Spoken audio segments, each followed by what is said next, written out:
Have you ever wanted to drive a real race car on a famous NASCAR track? The staff at Stock Car Racing Experience will suit you up, teach you what you need to know, and put you behind the wheel of a 160-mile-per-hour stock car on NASCAR's famous Pocono Raceway. That was great. I enjoyed it. Unbelievable. It's that unique, one-of-a-kind experience you'll never forget. It was definitely worth it. It's the second time I did it, and I'm still shaking. Call or register online at 877stockcar.com for a heart-pounding, once-in-a-lifetime experience. You won't forget it.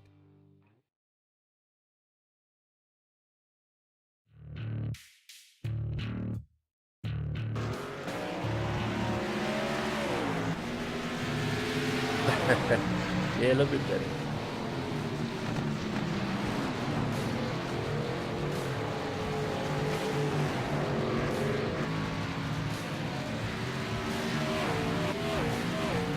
All right, ladies and gentlemen, welcome to live tonight. New Hampshire Speedway. That's right, we're up here up north tonight. Got the New Hampshire Short Track Racing Round 2 here, the Chase RacinFreeks Sim Racing League, sponsored by Stock Car Racing Experience. And man, I tell you, we got some bad, fast guys out here tonight. Boys going to put on a very good show here. And as always, well, Joe White, I'm up here in the booth. Not by myself. Got a guest up here tonight, Ethan Kurtz. Ethan, how you doing? I'm doing pretty well. Looking forward to some good racing tonight. Man, absolutely. I tell you what. Well, y'all just give Ethan a warm welcome, man. Kind of not his first time being in the booth, but kind of his, initially, I guess, first time being up here. Well, not another person up here, I reckon. Yeah, I really enjoy this type of stuff. I'm trying to get into it more because I enjoy it so much. You invited me up here, and I couldn't deny it. Man, absolutely, man. As always, man, it's a good thing. Hey, and the best thing about it is have fun. That's the thing here, man, that we do. We just have fun. And we got some good racing going to happen here. New Hampshire, it's an awesome track here. RacinFreeks, man, Sim Racing League, sponsored by Stock Car Racing Experience. We see the actual car out there, the number 34. That's Jay. The man actually works with the Stock Car Racing Experience. And I always say, if you're in the Pennsylvania area, Pocono, Pennsylvania area that is, and around the Pocono Raceway, and want to experience what it's like to really drive one of these cars, check those guys out. I always say, though, unless they come up with a convertible, ain't nowhere in the world I'm getting through one of them windshields, Ethan. Yeah, that's pretty funny. Well, folks, right there in the bottom corner, you're going to see all night long, we're going to be displaying this for you. That's actually the chase drivers. And who's in the chase right now? One driver has advanced already. A couple of them, actually. But you can see right there, one driver advanced already. Cedric got his win in to the next. So got a lot of racing here. These guys follow the real racing schedule, Ethan. So that's kind of cool, man, that they do that. We're in the middle of practice right now, by the way. But, you know, so they follow everything that's actually out there that the real NASCAR drivers do. And, I don't know. I think it's kind of cool. Yeah, it's very cool for sure. It's a very good test of endurance, and just endurance is really the word I would use because it's such a long schedule. It spans over 11 or 12 or 10 or 11 months, excuse me, and it's a really tough schedule. Yeah, no doubt about it. You're right. They follow the whole season, February to November, so we're definitely getting geared up here. What you think about this track, though? It's a tough track. It appears we got lucky, or the drivers got lucky. We're gonna have a little bit more grip tonight, it being overcast. But it's a tough track in its own, just because of how narrow it is, how tough it to pass it is. Sorry about that. Just doing a little sound test, make sure everything sounds good, looks good for all the viewers out there. It's the most important part. Because we are here, New Hampshire Motor Speedway, RacinFreeks Sim Racing League, sponsored by Stock Car Racing Experience. And the experience it's going to be here on a short track. Well, they told me, man, that they were all telling me, Ethan, really, you want to bring over the Superman, Jake Nichols? Well, he's here tonight. And he's on the top chart right now. So, but I can't take anything away from these guys here at RacinFreeks. They are fast. They know how to get it done. So I don't think it's going to be that big of an issue out there. And plus, it's an unknown here at New Hampshire. You never know what's going to happen. Yeah, Templars of Flail here, they call it Magic Mile, but it's definitely a short track in its own. Like I said earlier, it's a very narrow racing lane, so passing's going to be tough. And if you're stuck behind some guy for a long time and you want to get by him, he's not letting you by, that's when it's going to get interesting. Oh, yeah, absolutely. You're right. Well, I say New Hampshire Speedway. We're in the middle of practice right now. Folks getting geared up, getting settled in. We'll appreciate everybody, man, tuning in because we're live here tonight. That's right, we're live here with the Racing Freaks. We're live on YouTube, Twitch, iRacing Live as always. And these boys out here, man, are definitely getting geared up. Definitely nice going, and that kind of blinking a little bit out there on me. I don't know if you're blinking to you or not, but He hasn't yet for me, but that's definitely going to be an interesting point. Blinking at short tracks, blinking anywhere is dangerous, but especially at a track as short as this one, as narrow as this one, is going to be interesting. yeah, well, you're right. I can't take nothing away, but I definitely wouldn't want to be a plate track would probably be the worst one there, right there. I think would be blinking and so forth. Yeah, that's a good point. You're bumper to bumper, never lifting. That'd be tough. Yeah, man, absolutely. Well, Ethan, you do some racing yourself. Why don't you tell some people out here, man, about your awesome career? I'm not sure I'd call it awesome. I race in the Extreme Motorsports 99. It's going to be Truck Series and Xfinity Series this season. I raced Cup last season. My rookie year, I got into the points, finished decent. I think it was 7th in points. Always learning that, and that's why I stepped down from the Cup Series and wanted to look to one of the lower series and learn more in the Truck Series. I race consistently in the NASCAR iRacing Series. I've gotten 4 wins this year, I believe. I learned from Jake Nichols a lot. He's really helped me improve throughout since I've started racing in general, and I'm just a racing fan myself. Man, hey, and I'm with you there. You know, don't do much racing anymore. Not like I used to anyways. Man, I just, I don't know, kind of got out of it. I love the broadcast side of things. Everybody knows that. I'm a broadcast junkie. How's that? Well, we'll put it that way. Yeah, you do it. OSRN brings an awesome job every week to the Extreme Motorsports 99 series. I love going back and watching them and looking for that rundown where I can see my awesome paint schemes, in my opinion. Absolutely. Well, we got the Racing Freaks here, Sim Racing League, sponsored by Stock Car Racing Experience. Give you a little history on these guys up here, Ethan, real quick. There's a lot of bad, fast dudes in here. Got Cedric Hunter's eye call, man. You know, we got the rock star Bob Skinner out there, is what I call him. That's a good guy. Gerald West out there. I know you've heard him up in the booth with me before. So Jay Weezy is what we call him. That's his nickname either way.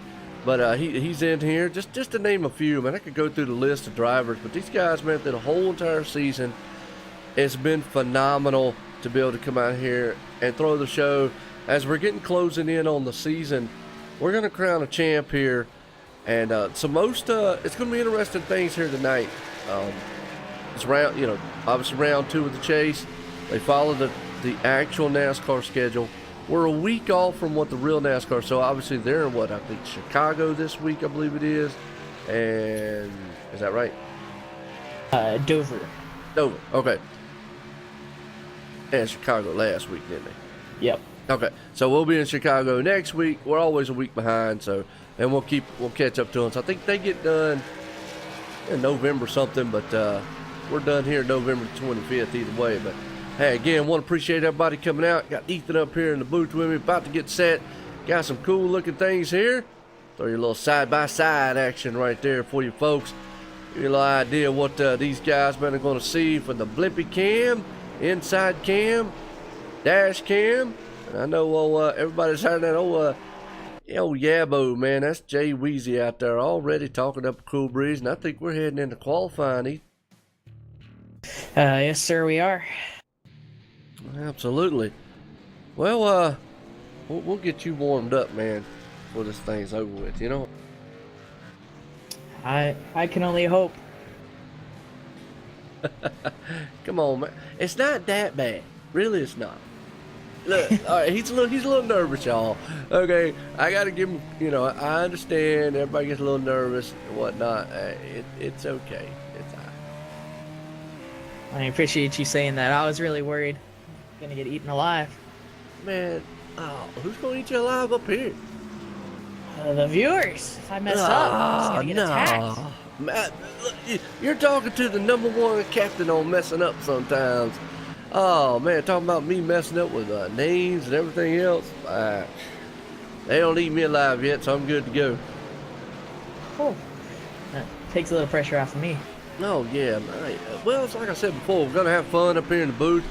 These guys, man, are gonna do some awesome running around this track. Definitely, it's gonna be interesting to see who's gonna put this thing on pole here. I gotta ask though, who's your favorite out here? Well, based off of those practice times, and I might be a little bit biased since I hang out with him quite often, I'm definitely going to say Jake Nichols just put up the fastest lap time so far. He's just so consistent in the way he runs, and how calm he is during races really works in his favor. Well, you know what? I'm gonna go with my other guys here. I'm I'm a Ford man. Don't get me wrong. It's good to see, man, that we got a lot of Ford. Because I used to say this was the Chevy League. All they was, but just one or two Toyotas, and most of them were Chevrolets, and there was one long Ford out there, and that was Cedric Hunter with the Hello Kitty car waving at the world. And so I'm gonna tell you what, Tyler Conroy is probably gonna be a man that give a fit out there. I'm gonna go with let's say old Zach Hall, man, see what he does. Obviously, I like to see Cedric Hunter get out there and get a good win. But I know Tyler Conroy is bad fast, too. It'd be cool, man, if we could have had old... right off the top of my head, see, I already threw a blank. Keith Haney out here. He hadn't been here in the last couple weeks, but get him back out here would have been an awesome shot to see what happened. Oh yeah, but especially when I've raced with him, he's always bad fast, just like Jake is running with him in the Extreme Motorsports League this season. He's definitely fast and one to watch. Absolutely. Well, here we go, guys. I tell you what, we're getting geared up, guys, girls, hey, family members out there, everybody watching. Like I say, we're live here tonight, New Hampshire Speedway for the RacinFreeks Sim Racing League. We're at race number 2 here of the Chase, folks, and it's going to be interesting to see who advances on here. If somebody wins this one tonight and advances straight on, there's the far corner there. The viewers can get an idea of the drivers that are out here in the chase right now that are actually trying to buy to get to that next round to be the champ here at the RacinFreeks Sim Racing League, sponsored by Stock Car Racing Experience. New Hampshire, like we was talking, can be a very tricky place. What's going on, Tim? How you doing out there? Boy, I'll tell you what, that's right, on the mic, man. I got Ethan up here in the booth with me tonight. I'm up here. It might be a mistake. No, I'm really excited to be up here. I don't do this too often, but I really enjoy it when I do. Oh, yeah, absolutely. Well, we're in the middle of qualifying right now, and like you said, Jake's on pole. It's time, though, about 2/10 there, but the problem with that is this track, you know, danger can lurk at any corner here, and it can be one of those deals where you just got to be very, very, very calm. It's a skill style track, I think. You know, you've got braking points. Brake bias is going to come into play here. Braking points are going to come into play. Throttle control coming off the turn will come into play. I haven't got to talk much about the drivers. Maybe, you know, I know you've probably run here before, Ethan, but it isn't a new build. I haven't got to talk to much of the drivers tonight to see exactly what they felt of how the car was reacting here. Here is all about how you run the corners. If you miss the corner, you're going to be slow because you got to slow it down to just make the corner in general and get that exit. Exit and center is going to be what's going to win you the race tonight. You can be slow on entry all day. They can pass you on entry, but if you beat them off center and exit, you're going to beat them all day. Good deal. Well, there you go, folks. Statistician man up here, Ethan Kurt. Well, qualifying, folks, has concluded. Here we go. And the man on point, Jake Nichols so far right there. Now, that was another thing, Ethan. They do a open style qualifying here. So that is something unique to this league. The only tracks that they don't, obviously road courses and plate tracks. So they're going all out and they go realism. I like open qualifying myself. It gives it that realism, and you're not constricted to 2 laps or how many ever laps the officials said. It's 5 laps of however fast you can get it. Yep, absolutely. And that's the thing you got to think about. It's like you just said, man, it's 5 laps of however fast you can get around this place. As we're going to get set up here to go through our grid in order right fast here, folks. As we're actually going to, I always like doing is riding along with somebody on our start here. Well, let's get our grid in order here, because Jake Nichols, Superman is what I call him, puts it on pole. Zach Hall, though, well, he's bad fast out there trying to buy for a championship there, starting in second. Tyler Conroy, watch out for that number 2 machine right there in third. Neil Odegaard starting in fourth. We got old Mark Whitley sitting in 5th place. Gerald West, he's looking good the last couple weeks. Jay Weezy's what we call him, starting in 6th. You got Jay Cluck right there. Jay, he's the man from the stock car racing experience. Look out for him out there starting in 7th. Old Brian Johnson's back out there in the Mountain Dew soda can machine. That's what I call him in 8th. 9th place man Jeff Gilmore. And Shane Nicewanger rounds out the top 10. So we look through the rest of this field. Ethan, I tell you, I always say bad fast drivers and some bad fast cars about to do some bad fast things around a short track here tonight. Yeah, it's really tight field. What I'm seeing in practice times. This track is known for good racing, and I think we're definitely going to see it tonight. Yeah, absolutely. Appreciate that, Chris, out there, man, as always. And looks like Timothy out there's got Mark Whitley, or the rock star himself. The rock star would actually be, that would be old Bob. Yeah, I'm noticing it on my end here too. iRacing is connection being kind of so maybe it is on iRacing part of, on my second screens most notably, but either way, we'll bear with it. We have technical issues. We will well, we'll fix them. We have the power. I'll tell you what, as we get these cars are marching around here, Ethan, tonight, that's I'm kind of geared up. They're going to do 2 laps here around here. The pace car's going to fold them around. As always, they got a few cars out there blinking. And that's another thing. I see them blinking in and out. So, yeah, hopefully we'll hold out through the whole entire race here. We'll be good. If I'm not mistaken, that is on iRacing's end, because I'm getting a couple of them too. So look at the odds both of us have sketchy connections. Yeah, that's what I'm saying. So, and even some of the drivers. Here we go. Pace car's in. We're going to get a ride by here on the side. Also, inside corner going down the front stretch. Green flag in the air. It will go 2 by 2 into turn 1. You got to be very careful. Look at that 22 though. That's the actual man right there, and the 2's behind him. But Zach Hall says, hey, Jake, welcome to the league. I'm going to battle you the best I can on the outside. He's going to still try to take it side by side. Jake Nichols will clear him into turn 3 of the field, starting to get single file into that recommended or preferred lane. Still some battling going back in the field, but they're going to try to get spread out and get into the groove. Well, that's another thing. We're probably going to see one groove around this track. Not going to see probably a lot of double-sided style grooves here. I don't think anyways. What do you think?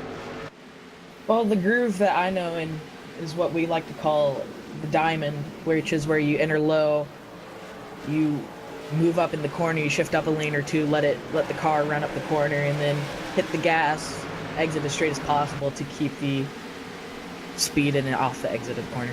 Okay, cool deal. Well, good. I appreciate that. Good analysis of what we got going on here. Well, right now, like you said, the top probably, I'm going to say probably 7 or so, all single file. You got to go back to where Jay and Cedric Hunter are right there battling. Like I said, the Hello Kitty. That's all, the Hello Kitty machine, Cedric Hunter waving at the world. And we got we got a wreck. Yes, we do. The 4 of Nick Crawford, I believe, got turned. Okay, and 49's involved also. Let's go back on a replay here. Let's get the viewers out here an idea of what happened. That's another thing here. This place is so tight that anything can happen here. I believe who was that there? The 49. Yeah, the 49 of Shane. Appears he was doing what I said they would do, is slide up in the corner and get that speed off. But it looks like he got either a little too tight or went up a little too far and got into the 4. Yeah, it looks like Christopher Matthews got up on the wall trying to get out of it. Unfortunately, Jeff Gilmore, he's another one there, man, at the 57. Just got banged up a little bit, no place to go. You know, no harm, no fouls, what I say. But, yeah, unfortunately, that's Nick Crawford and Shane Nicewonger just getting involved in a wreck. You gotta hate that on their end. But out front, still Jake there. Don't think, well, I was gonna say nobody was gonna come into the pits, but wow.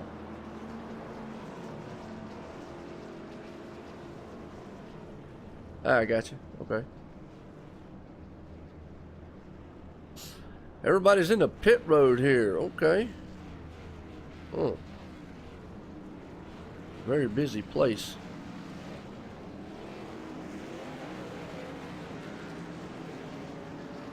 We only had a couple guys stay out.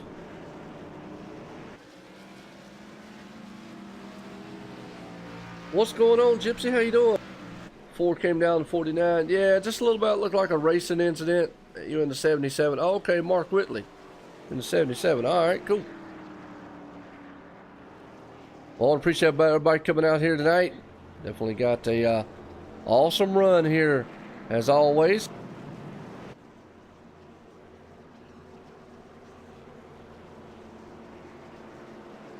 Alright, sorry there, I had a little bit of technical difficulty. I hope you survived without me for those couple minutes. Oh, yeah, man, I tell you what, good deal.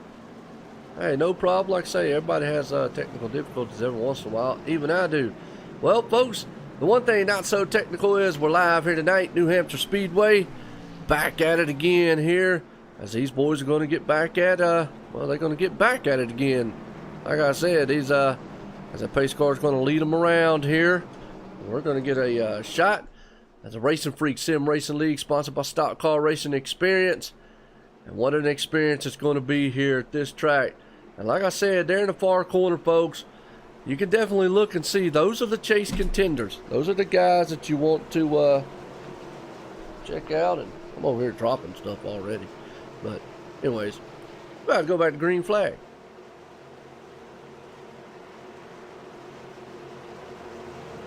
As the pace car's coming out of turn 4, leads them off. Here we go. We're going to get a good shot in the back here. Good shot up front. Stacked up a little bit. Brian Johnson didn't get going like he wanted to. Zach Hall gave him a little bump in the back. Said, hey, look, quit drinking some Mountain Dews up there. I know you're waving at Hello Kitty. Well, we've got 2 Chevys outside, 2 Fords on the inside. Good battle going on up front. And Jake got a little loose. You see that? Yeah, he did. Very unlike him to be making mistakes and stuff. Running really wide up in turn 3 and 4. Almost too high from where you want to be. I'm not sure. As you see, he got that exit speed and got it down and is pulling away. And I think that's what Zach Hall is trying to prevent when he gave that 28 a little bit of a shove, is to try to lose as little ground to Jake as possible. Yeah, absolutely. Well, we see a good battle. Cedric Hunter stuck on the inside. I think the middle higher groove here is probably the place to be.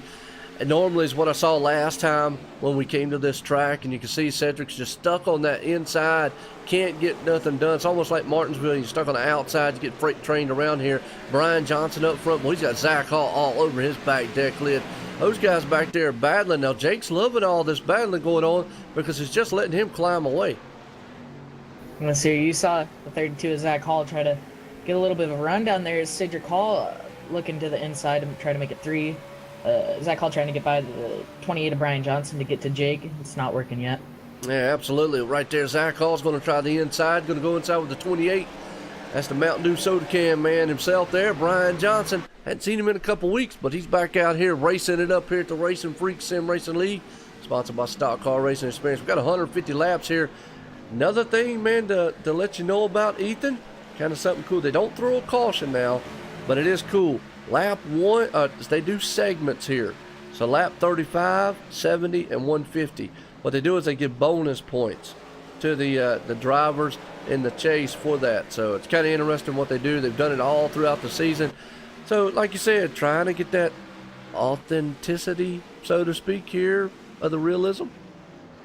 Yeah, I noticed that while checking out their website a little bit before the race, so I could try to familiarize myself with the league. I thought that was really cool. I've been interested in doing that in some of the leagues and the series I race in, because I just think that's cool, and I like how they're incorporating it here.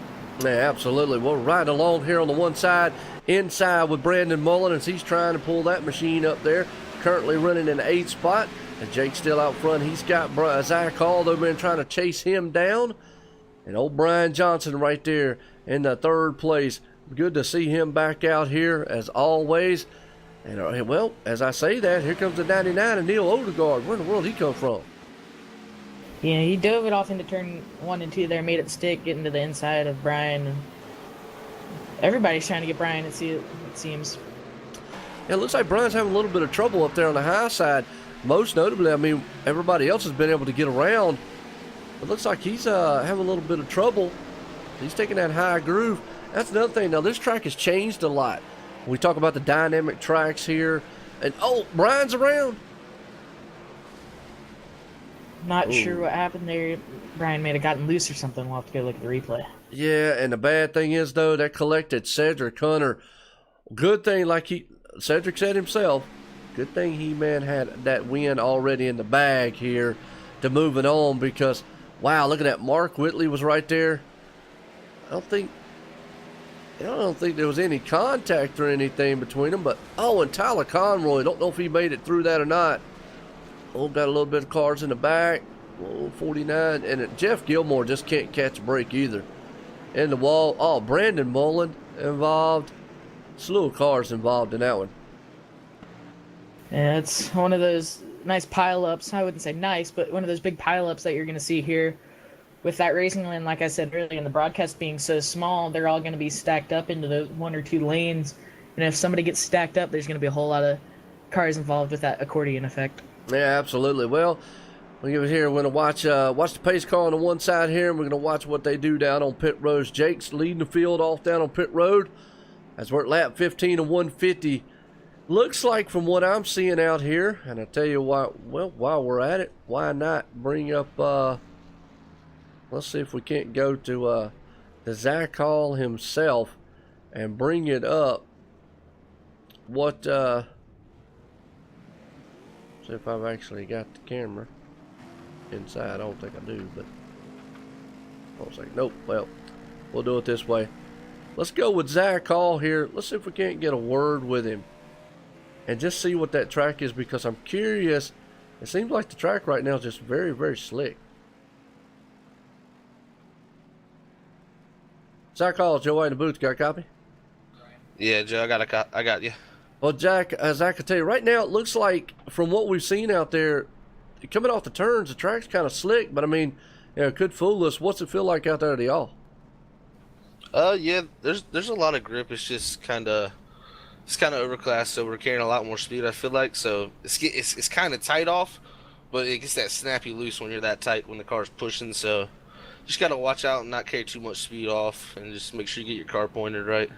Absolutely. Well, I'll tell you what, think you got anything for this race out there? And unfortunately, old Cedric Hunter getting involved in that wreck. Yeah, I'm gonna try. That's for sure. I don't know if I got anything for Jake, but I'm sure gonna try. That's for sure. Well, hopefully, I might be able to figure something out behind him here. Well, you're doing good out there, man. You got a bad, fast machine. Just keep the fenders on it.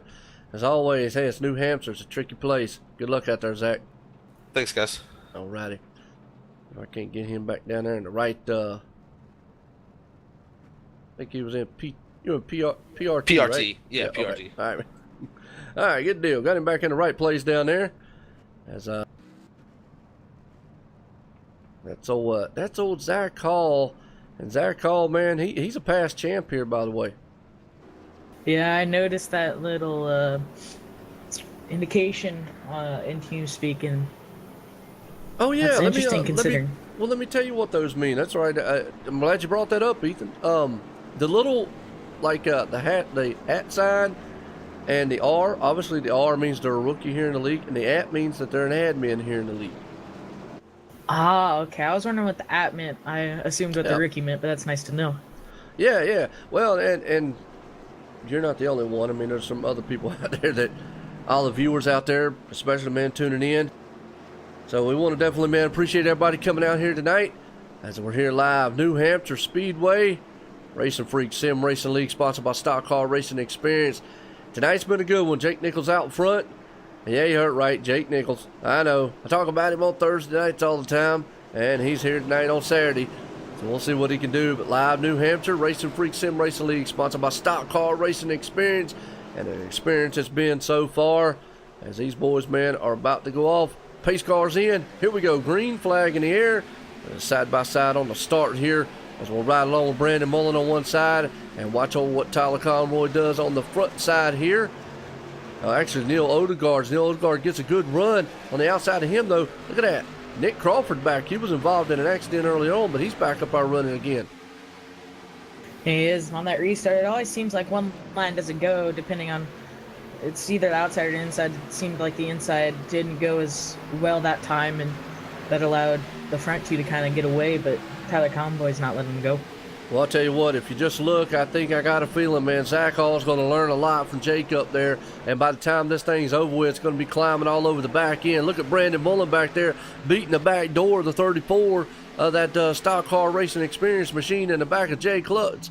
As up front, though, still got Jake, but boy, he's got his hands full with a 32. Tyler Conroy's trying to figure out something around this track himself. He's got his hands full with Nick Crawford, and it looks like we got a wreck in the back.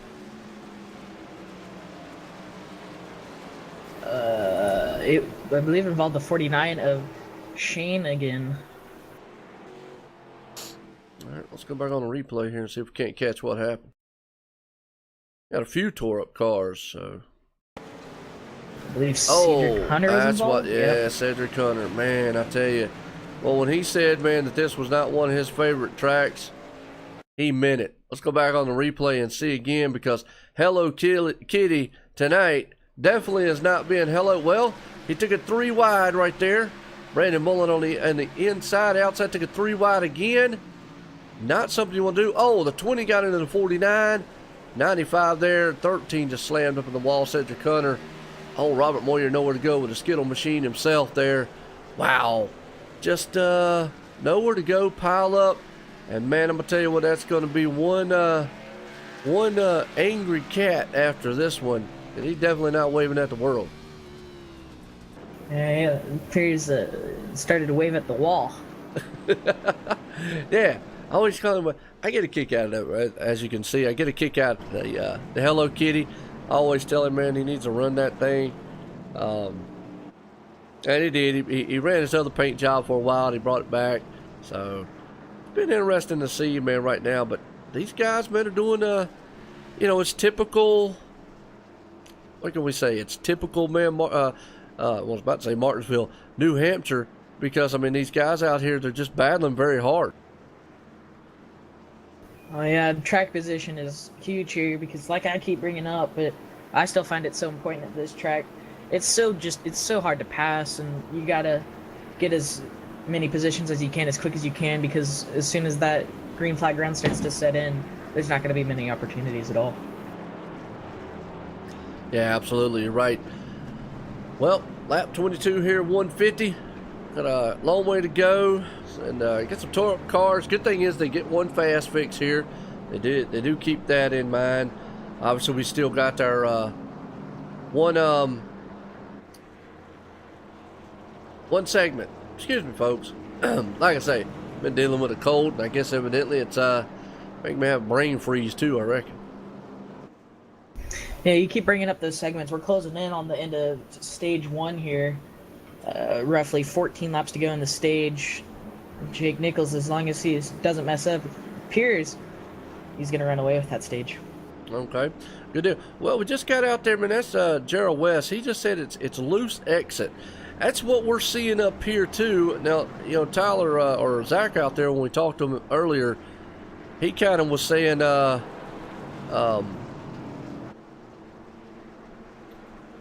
tight coming out. So I don't know. Maybe some guys are feeling maybe tight going in, loose coming off. What are you seeing out there, Ethan? Now, not to interrupt or anything, but I feel like I can explain why you both are correct. Zach said it was loose off because it was so tight, and the reasoning for that is you slow it down so much because it's tight. You have to slow it down in the middle so much to get the speed off. You're so slow, you want to just full throttle it, what we like to call thunderfoot right away, 100% of the gas, which is what makes that loose off. But if you're somebody like, I think you said Gerald said it's tight off, they're slowing down later in the corner, and they're not getting to the gas as quickly, which doesn't make it turn as much. Okay, well, basically they got a lot of grip out there, and they're just using too much of the hammer foot, like you said, right? It sounds right. Good deal. Well, here we go. Getting set to go back green flag racing. And that's a good way of explaining it. I like that. Well, they're about to put the hammer foot down here. Like Ethan said, we're about to get set back green flag racing. We're going to ride along with the man on the one side. Jake takes him off on the restart. Here we go. Green flag in the air. Lap 23 of 150 here. New Hampshire Speedway as these boys get fanned out. Zach Hall still working on that 79 machine up front. I think he's going to get him before it's over with. He gets enough restarts out here. He might learn something before it's over with. Well, look at the move, though. Neil Odegaard's going to go side by side with the 2 machine back there.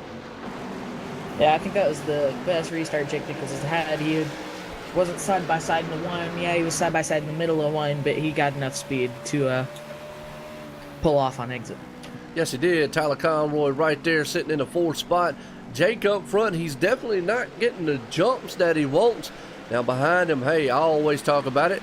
There's the NASA machine right there near Nick Crawford. But beside him, as they go door to door, Bob Skinner, the rock star. He's got the ladies on the hood.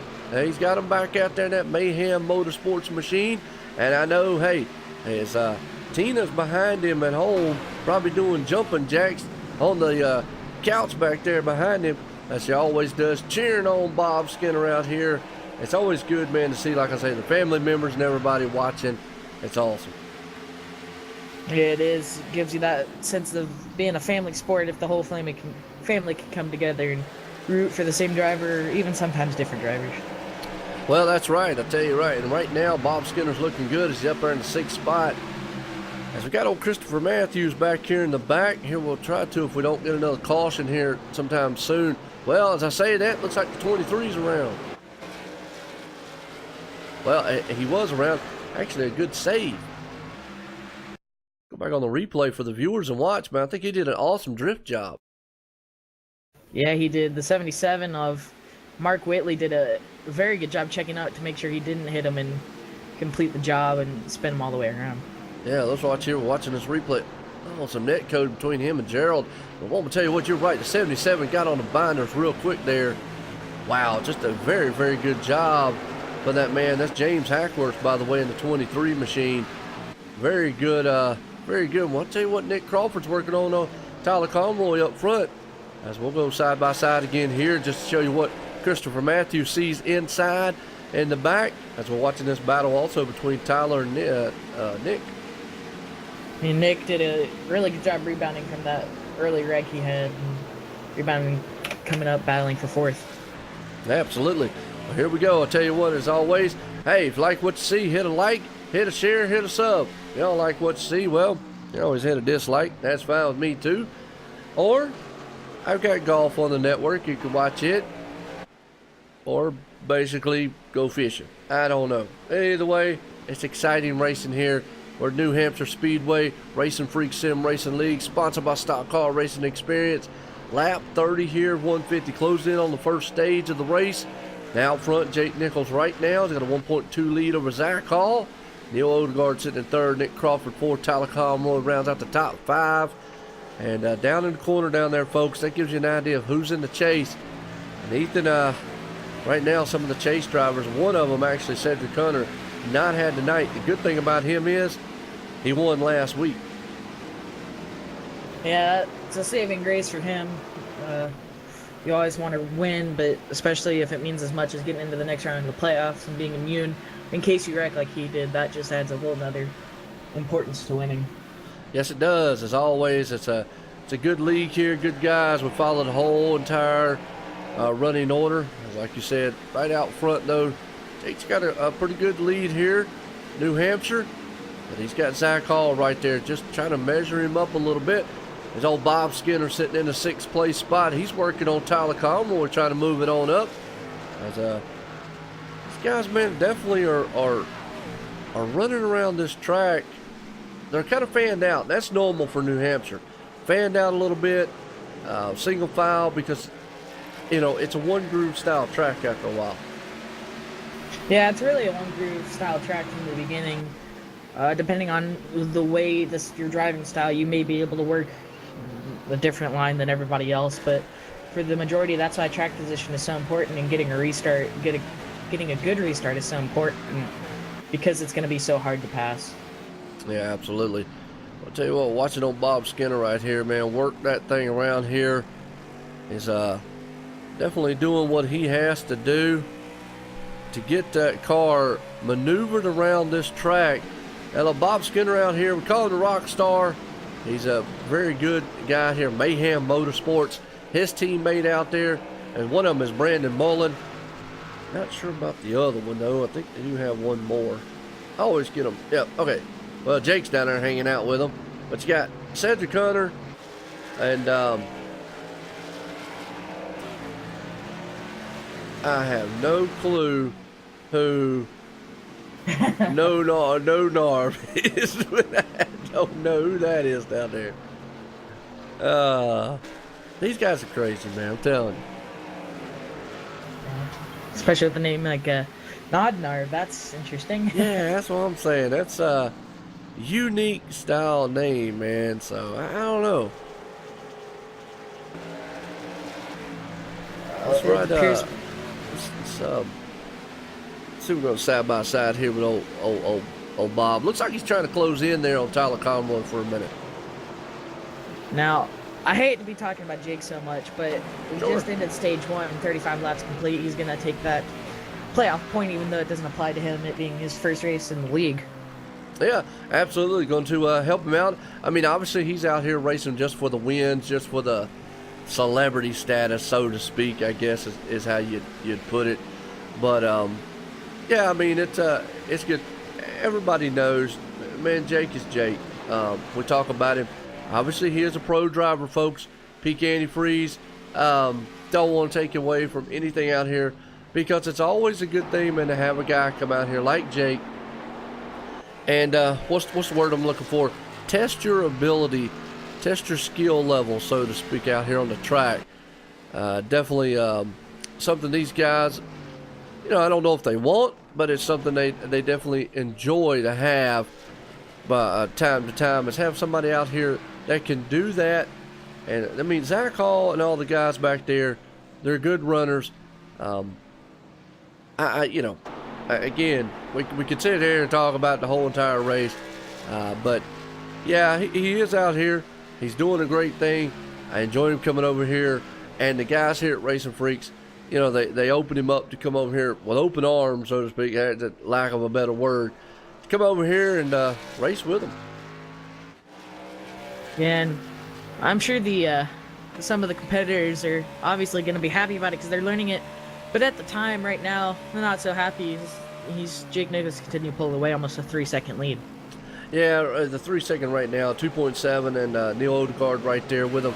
Now, if we go back here in the back, though, got a good battle going on back here. Tyler Conroy, Bob Skinner, Gerald West, Brandon Mullen, all about 5 or 6 of those cars right there are nose to tail in a line, battling it out as we go side-by-side action here with these guys.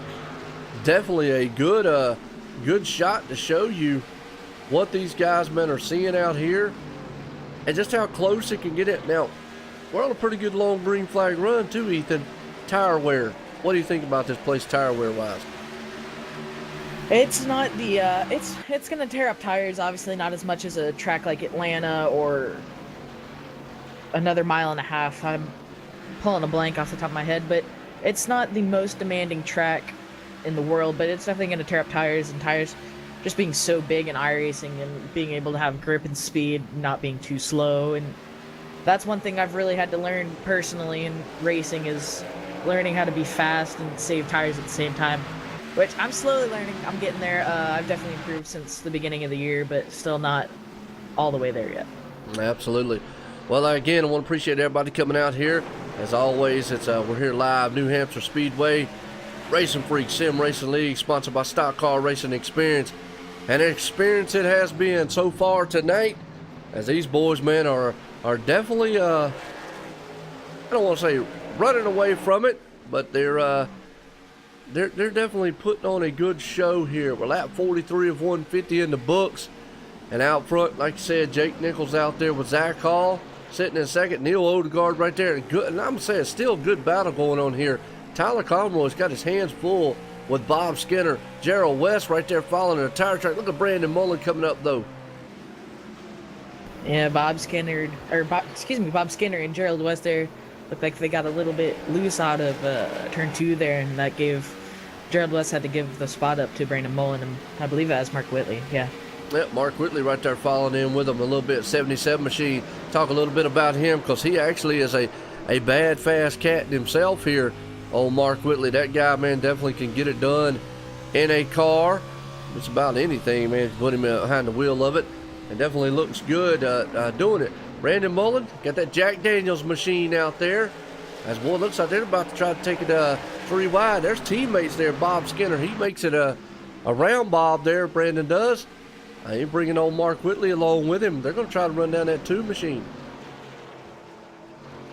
Yeah, Mark Whitley's letting Brandon Mullen do the hard work for him and letting him and just following Brandon through if he can get to a passing position on the cars in front of him, which is something I found really interesting throughout this race. Is I don't know if they're letting him by or what, but it seems like the 20 and the 77 have really found a way to pass these cars.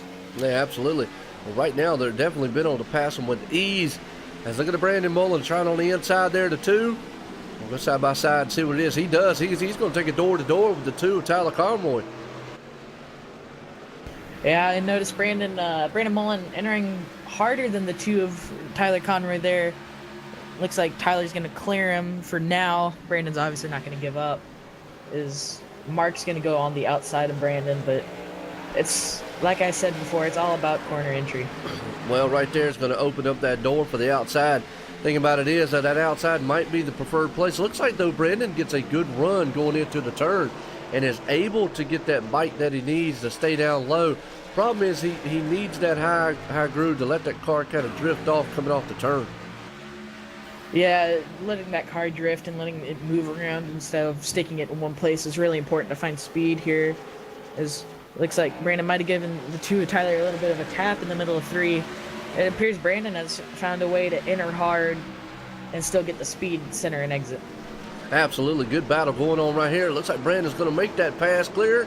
As I say that, maybe not. Yep. Flips the nose right there. Slides across over the number 2 machine. Tyler Boyd gets loose coming off. Probably had to use a little bit more throttle than he wanted to coming out of the turn. As old Tyler's going to try to peek on the inside, trying to come around there. Not going to get it done. The 77's there. Good battle between these 3 machines up here. Yeah, really good battle. Mark just watching on right now, letting them race it. And Mark may be trying to save a little bit of tire here as they race it. Oh, contact. Nice save by the 20. Man, that was a nice save. Tremendous driving job right there. Good awareness by the 20 of Brandon Mullen. Heads up play, though, also by the 77, Mark Whitley. We were riding along inside with him, so we got a side-by-side of that one action there, Ethan.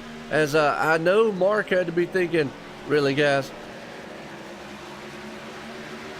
Yeah, that might have scared Mark a little bit. I think it scared all 5 of those cars that are packed in there together. Great driving. Yeah, absolutely, man. Hey, well, probably after that one, the man after this race is going to have some Jack Daniels. What do you think? Yeah, and maybe a fresh pair of pants.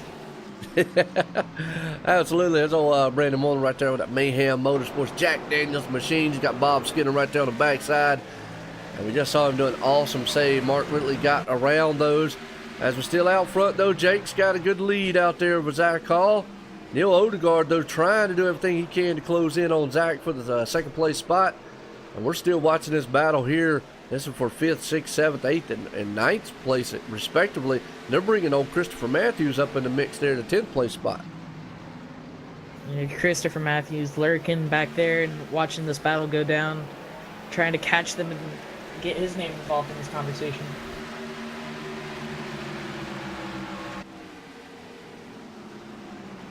Looking at the relative here, Neil Odegaard has started to catch Zach Hall as he's going to look to the inside into turn 3. Yeah, good deal right there. Yeah, sorry about that. Just doing a little sound testing and whatnot. Make sure, making sure your level sounds good and everything. There's a good race going on right here amongst these probably 6 or so cars. Now they're getting a little fanned out. I think that might have woke up the 20 just a little bit. You probably thought about, maybe I'll let my tires cool down. Because I got a feeling that would heat some tires up right there. Oh yeah, it definitely would, especially driving as hard as they did. Car off track here, getting back on. I believe that was Neil Odegaard, but a little further up in the field. But just battling side by side, it makes such a big difference between running by yourself and how cool the tires are.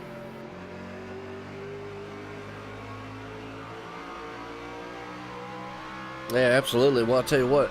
Still riding along here with Brandon Mullen. Brandon Mullen is still, he's still right there in the tire tracks at number 2. Behind him, you got Bob Skinner, and then you got Gerald West. I'll tell you what, though, Ethan, something we like doing here at OSRNetwork, and it's something the viewers out there enjoy.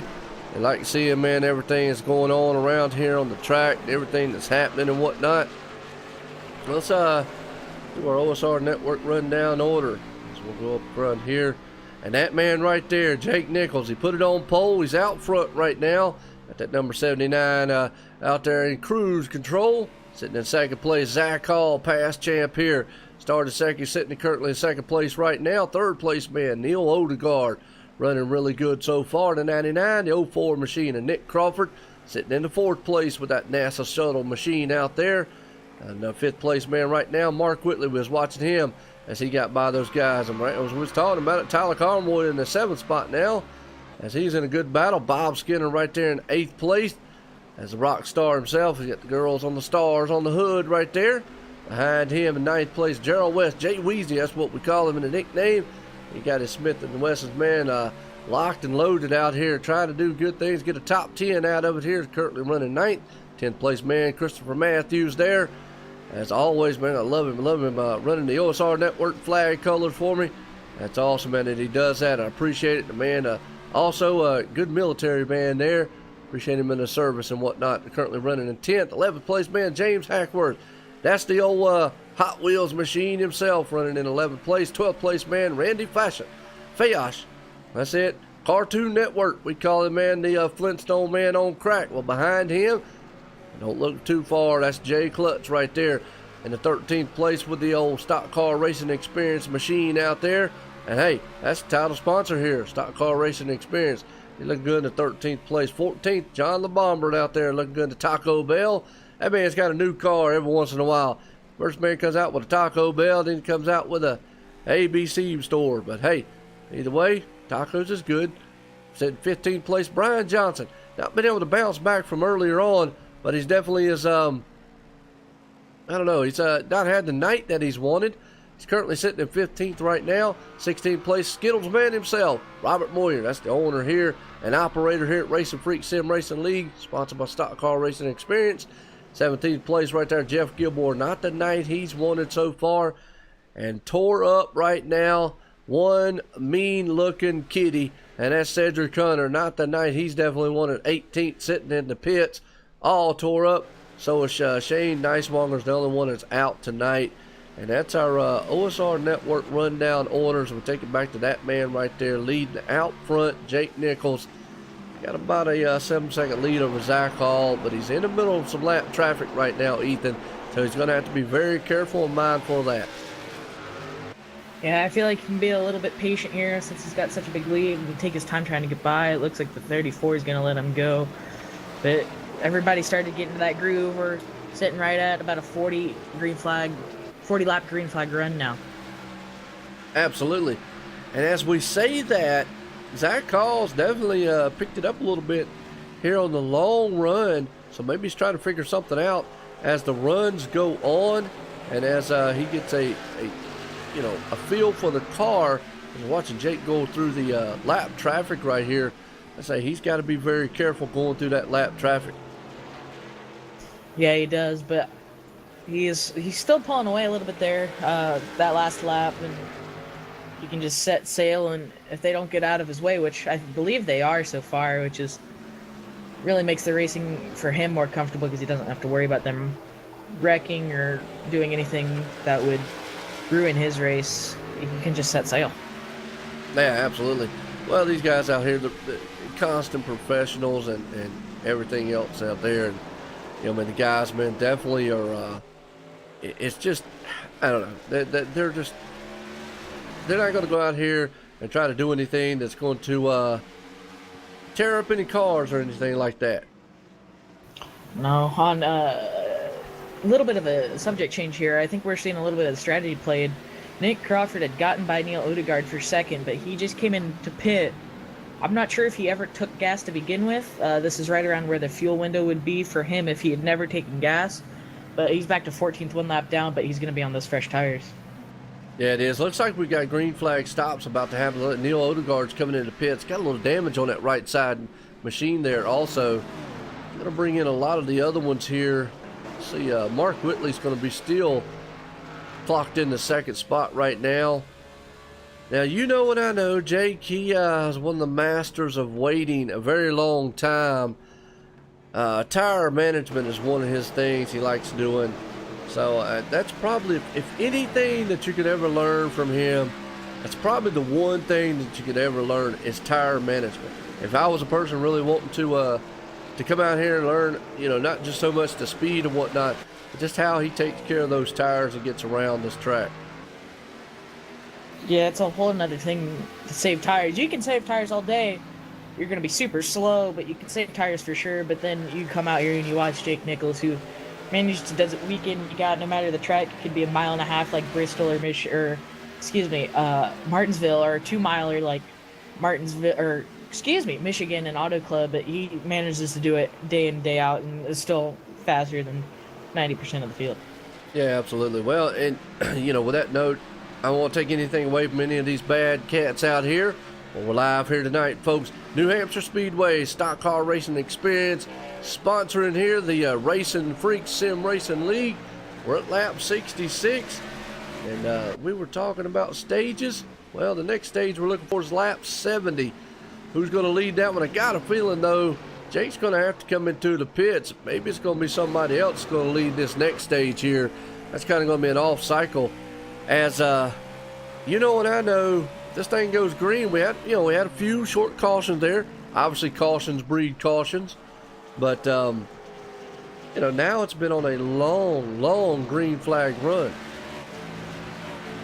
Yeah, Jake Nichols just coming out of the pits now. Mark Whitley is going to assume the race lead for now. I think Mark Whitley, I'm not sure. I'm not too familiar with this league, like I said. I believe if he is in the chase, he's going to go for the stage win and then come into pit road for these fresh tires and Sunoco fuel. Absolutely. Well, definitely want to go for that stage win. He's only got about another couple laps here. Come in and get some fuel, get some 4 tires on that thing. Now, I don't see anybody doing a 2-tire stop. Maybe if a caution comes out late, maybe 20 laps to go or something. But you see anybody taking that gamble? I don't see it, no. Maybe later in the race or with people later in the pack with the guys that have been close together, like the 2 and the 20. Guys like them who've been racing together all race. Maybe a little bit of a strategy call there, but I don't think it's going to be a race-winning move with just how big Jake Nichols' lead was before the start of this, cycle of green flag pit stops. Yeah, absolutely. Yeah, I agree with you on that one. It's definitely going to be interesting to see what these guys, man, do here as far as bringing it forward. As we're getting down to it's lap 70. Lap 75 is going to be our halfway point. Yes, it will. Mark Whitley still attaining that race lead as he's going to come off of turn 4. He's going to win stage 2. Now I'm going to look for him to come to pit road soon, just so he doesn't lose that much time on his old tires compared to somebody like Nick or Jake's fresh tires. Yep, and just to talk about tires and times, let's get an idea of what some of these guys out here. Zach Hall's running 29s, and let me find out where Jake is. He's running 28.9, so right there, 29 himself. So all them guys high 28, 29s, as opposed to them, the other ones without tires running, high 30s. And Mark Whitley, just like I predicted, actually, is coming into the pits now into lap 71, going to get those fresh tires and full of Sunoco fuel. As Christopher Matthews will retain the race lead. He will. Christopher Matthews going to take that lead over old Gerald West right there, right behind him. He's going to cycle back up, though. I think it's going to be old Jake and Zach. They're going to be back up front. When they get this one over now, here's the thing. If it goes green, I got a feeling that Zach's probably going to have to do something out of the ordinary. Maybe short pit. What do you think the strategy is here? I'd like to see somebody other than Jake win, just because I see him win so much. But I hope I'm wrong, but I really don't think there's going to be anything anybody can do to beat Jake unless there is a caution, and then strategy can come into play with 2 tires depending on when the caution came out. All right. As long as you can keep the line that you're in, if you get in front, you might have a shot, just because it's so tough to pass. Yeah. Well, folks, Ethan, boy, he just tells it like it is. Man, there's nothing wrong with that. We all know, man. Hey, look, the man came out here very bad fast out here, as Jake was talking about. Gerald's out there staying out, looking good so far, not very far off that pace. And we talked about it. Jake's not quite as fast this time around. He's having to deal with a lot more lap traffic.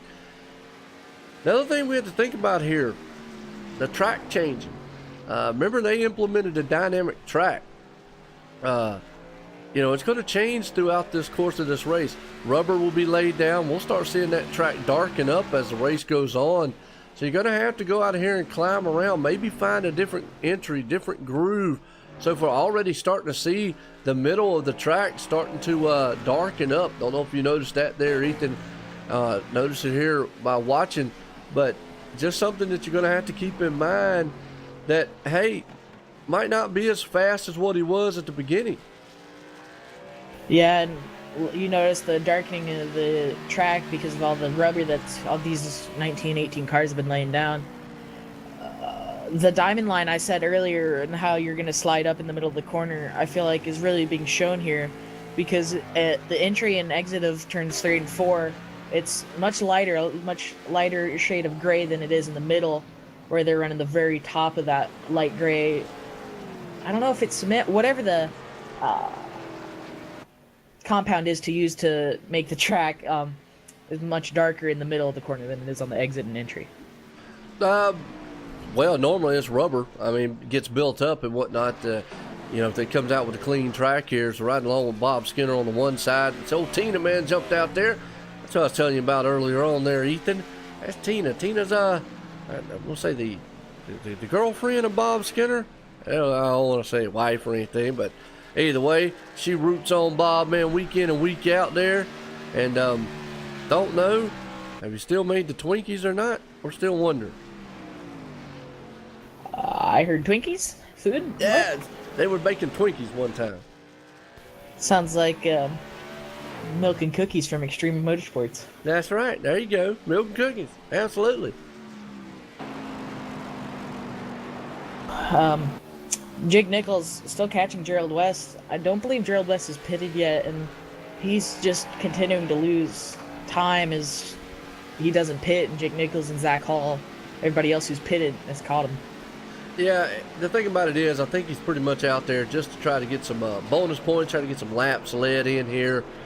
You know, as Jake is, you know, running him down, obviously, on newer tires, as opposed to, you know, Gerald being on a lot older tires. Now, Gerald was caught up in one of those accidents earlier on, so he might be on an off-cycle pit stop here. Yeah, that could always come into play. Based on the amount everybody's catching him, I'm going to disagree with you there and say he's not. But off-cycle could win somebody the race, especially if Gerald's running it until his fuel cell is dry. That could be interesting, depending on how long it takes for Jake to catch him, and if he could lead at the 150th lap. Absolutely. Well, you're right, and I tell you what, we're at lap number 81 here of 150, folks. Well, the next stage we're looking for, if I'm not mistaken, actually will be lap 150. As Mark Whitley won the second one. Jake Nichols won the first one there. What's going on, Scott Page? How you doing out there, man? I tell you what, got a good race going on here at New Hampshire Speedway. These guys here from the RacinFreeks Sim Racing League, sponsored by Stock Car Racing Experience. And it has been an experience here at New Hampshire, as these boys have put on a good show so far. A long green flag run. Let's get a quick summary right up here. We've only had 3 cautions so far for 81 laps, so not bad. Started out a little hectic.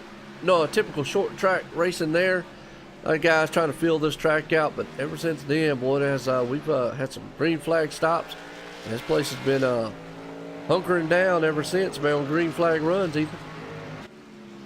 Yeah, everybody single file unless it's almost a lap car getting by, and then the occasional passes.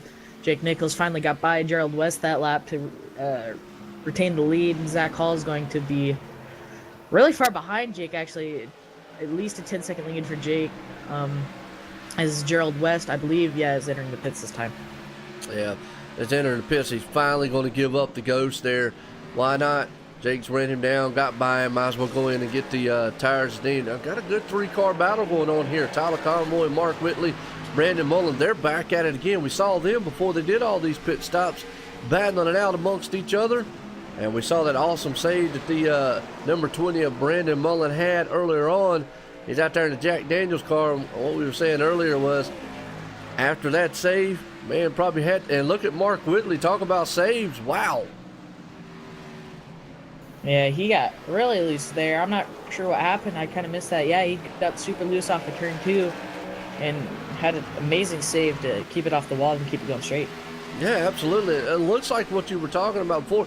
These guys are on newer tires. They've probably got so much grip going in and through the turns. I think they've got more grip than what they do.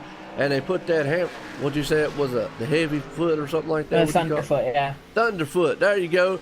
Thunderfooting it around here. I mean, a new word back in the use. Ethan got a new word up here now.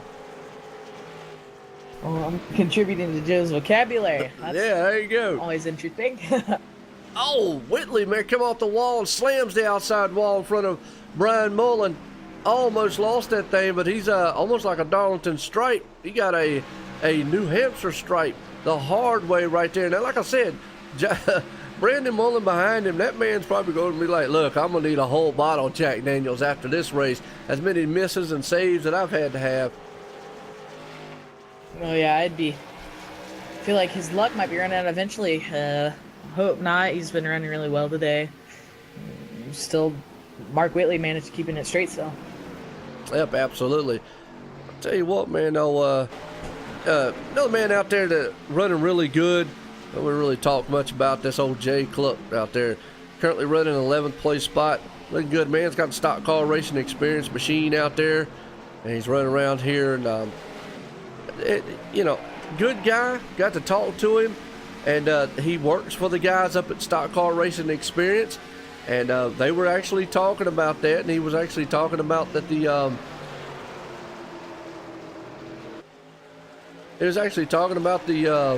sponsorship thing that iRacing did. And I know in the past that myself and John T. Wimmis have talked about things here, sim racing and sim racing as a whole, sponsorships and whatnot, Ethan. And he was talking about the big deal that the Rusty Wallace experience getting done with iracing.com. So kind of cool. But again, Stock Car Racing Experience is the same thing pretty much as the Rusty Wallace experience. If you want to really experience what it's like to drive one of these real cars and you're in the Pocono, Pennsylvania area up there at that racetrack, hey, by all means go. They will show you how to ride in one, drive one, and guess what? Unless they come up with a convertible, you can count me out. I'm sure you could get in eventually. Might have to. I don't know. Yeah, I saw the roof off. I get in it. They have a roof hatch. I don't know if that's. That'd be the only way I'd get. Yeah, I thought about that. Like I could just drop down from the top somehow.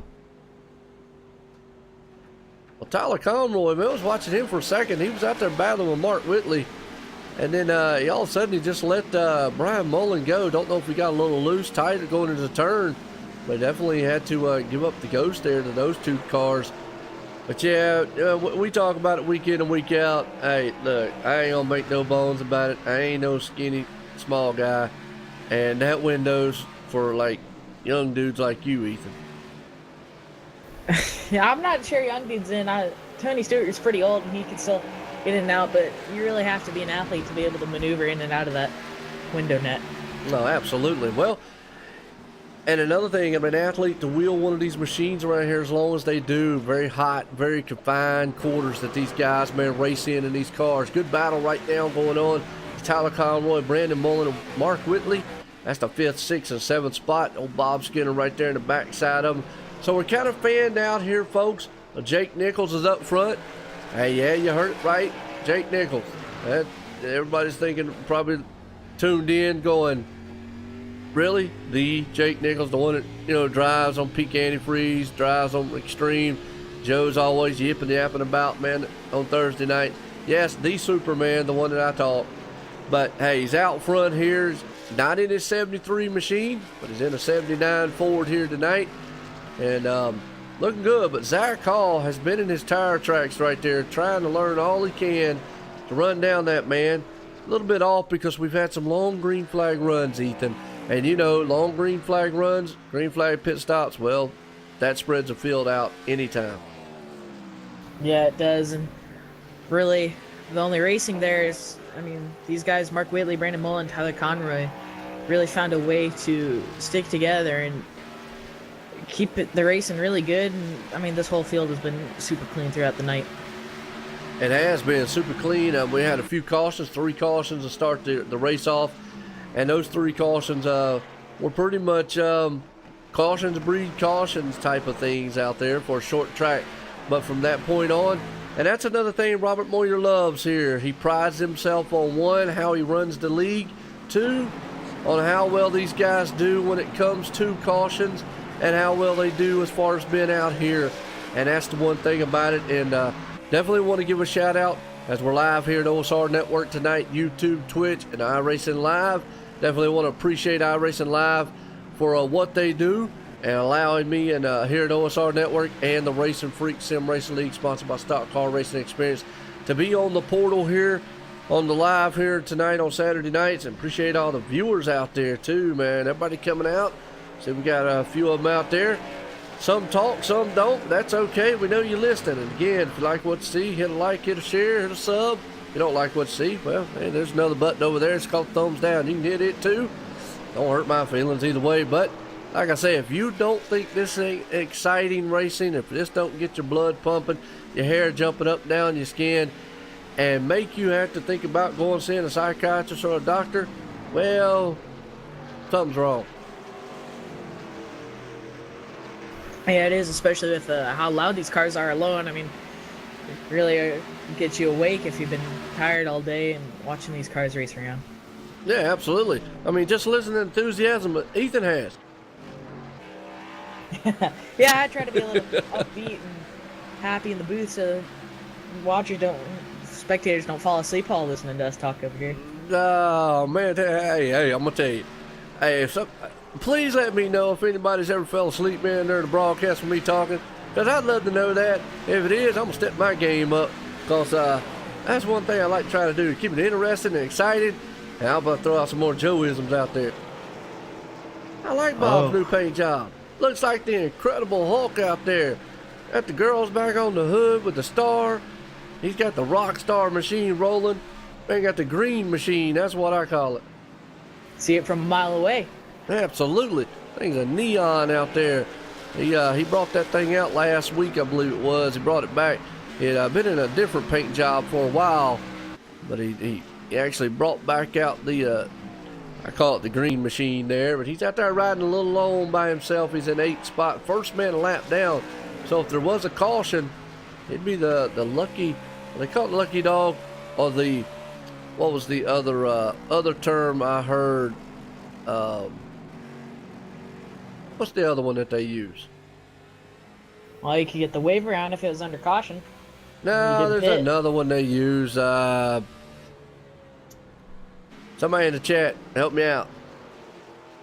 what's the other term besides lucky dog that they use? Free pass? That's Yeah. it. Free pass. There you go.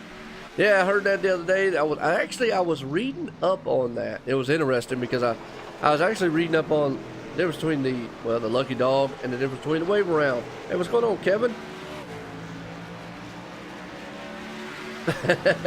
Hey, Kevin said he fell asleep behind the wheel doing 200 mile an hour at Daytona. Ouch. Well, how did that end up?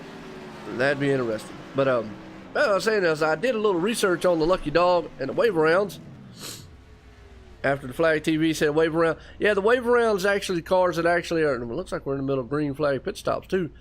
The wave arounds actually cars that actually are in front of the leaders that don't pit, and that they get to wave around with one to go. And I was reading up the differences. A wave around car can't pit, but an actual lucky dog, he can pit. So you either going to get the wave around and get back on the lead lap and give up the option to pit, or you pit and obviously stay a lap down. So Kevin said not good at 200 mile an hour.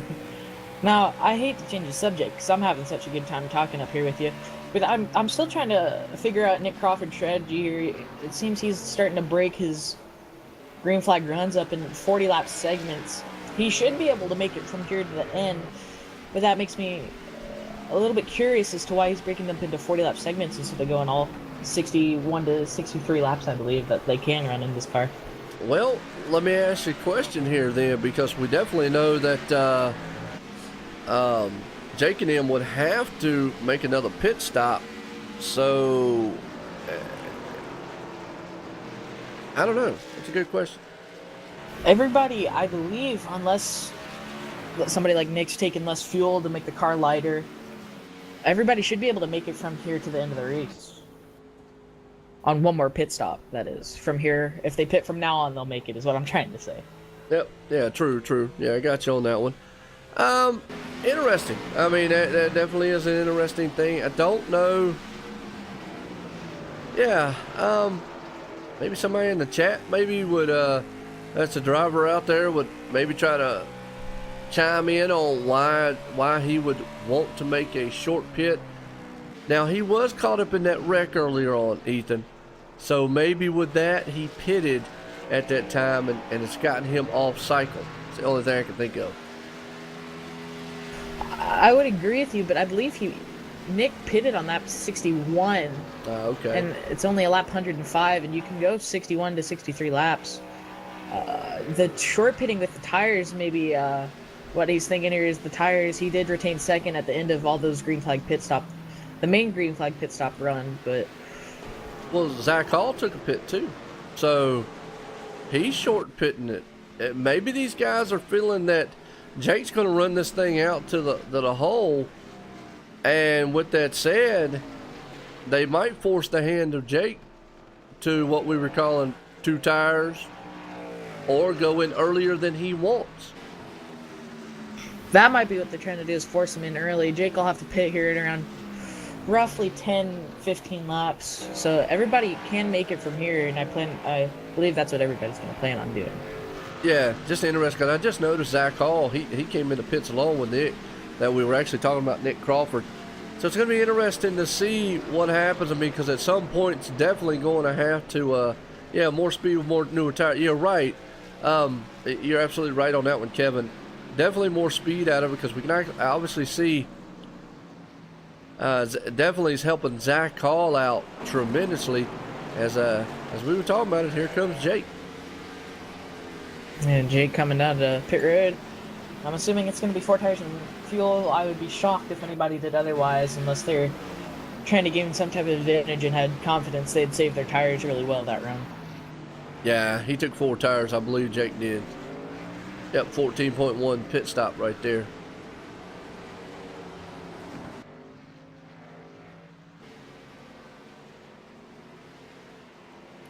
Yeah, you're right.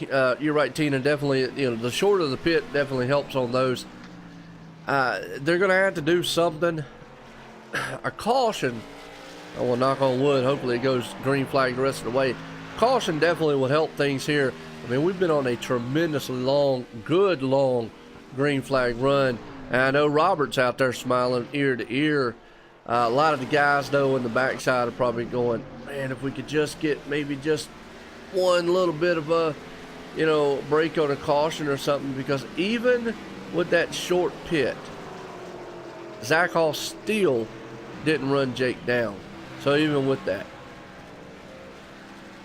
Yeah, Jake planned it accordingly. I'm assuming saw that Zach pitted, waited roughly the same amount of laps he did before when they short pitted the first time to keep his lead.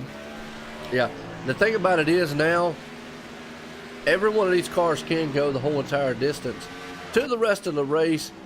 So it's pretty much run what you brung now. Oh yeah, save those tires as much as you can and try to hold on and maybe gain the positions that you need. Absolutely. Well, out front, Tyler Conroy, though, is still staying out there because you never know. Caution could fly. He could be the lucky recipient of that. So watching old Gerald West right here currently running in 5th spot. For everything, oh, well, as I say that, he's up there trying to climb the wall.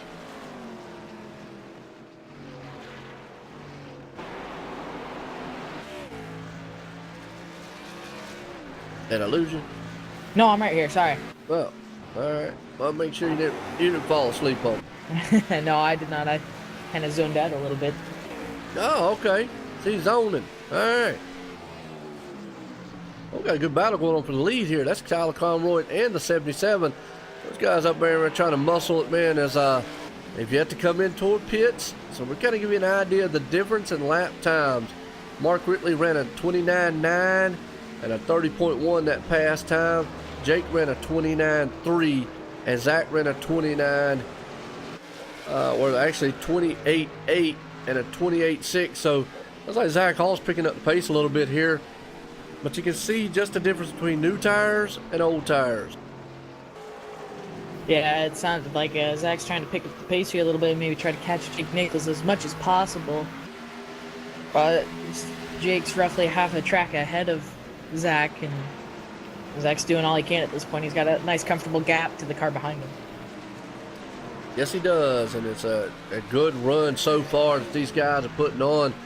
Watching old Bob Skinner out there. He's currently still the first car lap down. And as we say that, Jake Nichols has caught those two up there. Let's see, man, if he should be able to go around them pretty easily, and he does. I mean, obviously on a newer set of tires, he can use that inside lane. Just got to be very careful. These guys up here, I mean, they don't have to just move over for him now. No, and I feel like they will, even though me being the aggressive driver I like to think I am. Tyler, not sure if he got loose or tight there, a little bit of both. This Jake Nichols is going to pull away from them. So now if you're Tyler Conroy, Mark Whitley, what's the game plan? That's a tough call. I'm saying Mark should just follow Tyler until Tyler pits, and then Tyler's got the tough decision of when to pit, when not to pit. They've got a roughly 16-second gap on Zach Hall here. That's going to close those. Zach is on fresher tires. This is where the two tire in the strategy might come into play here with Tyler and Mark. If they get a good pit stop, two tires would be enough to beat Zach out, but I don't think it would be enough to hold him off for the remaining roughly 30 laps. So yeah, good battle right now, like I say. And Kevin, answer your question out there in the chat. We're here 7 days a week. We do all the iRacing broadcasts. We've got about 6 different leagues here we do. This is one of them here. RacinFreeks Sim Racing League, sponsored by Stock Car Racing Experience, every Saturday evening here. And like I say again, we're live YouTube, Twitch, iRacing Live here on Saturday nights. I want to appreciate iracing.com, man. Folks, if you ain't signed up, you want to know what it's like to drive these cars in virtual world, check out iracing.com, man. It's awesome, man. Love the sim. But we've got other leagues, and the Wind's Tail League, doubleheader nights on Sundays. So we got the Wind's Tail League, and then we got NGRL, Next Gen Racing, High Country Trucking there. We also got Monday nights, starting the Sim500 on Mondays starting this week. Winter Series going to be interesting. their truck series, Racing for a Cause on Tuesday. Obviously, ExtremeMotorsports99.com will do the Xfinity and the Cup Series there. A lot of pro-style drivers been on the Thursday nights for the Cup Series over there. That's Wednesday and Thursday. And then Friday night, back with NGRL. We got their K&N Series on Friday nights. Definitely check them out. Then we round it back again Saturdays. As we see this great battle going on here. This is for second spot. Tyler Conroy and Mark Whitley are side by side, door to door, coming out of turn. Looks like Mark's going to get it. If he clips his nose off, and he does, he gets that spot away. So that kind of rounds out our schedule there for you, Kevin. Give you an idea, as we're here a lot. Yeah, you are, and you continue to bring some of the best broadcasting, in my opinion. But to bring it back to the race, I think it's going to be time for Tyler to pit, especially if Mark starts to pull away and start to drive away, and Tyler to get those fresh tires finally. Yeah, absolutely. And just to give you an idea what some of these guys, spread out wise, we'll give you a side by side with the Blimpie cam. Everybody likes Blimpie. I like Blimpie. You like Blimpie, Ethan? Yeah, I love Blimpie a lot, actually. My dad, that was his first job, was working at a Blimpie. There used to be one. There's no really Blimpies nearby us anymore, which sucks. I used to love Blimpie. What, did he ever have a Blimpie in the Blimpie cam? That's a good question. Ask him out one day. Throw out and say, "Yo, Dad, I just want to ask you a question.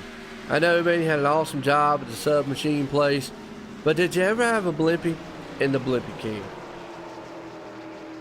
They make remote control blimps like helicopters, so it's a possibility.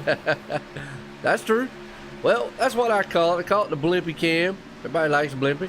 There you go. But so that's awesome, man, up here. And watching this good battle still. Old Jay Klutz right there, man. He's 2 laps down at the 12th spot.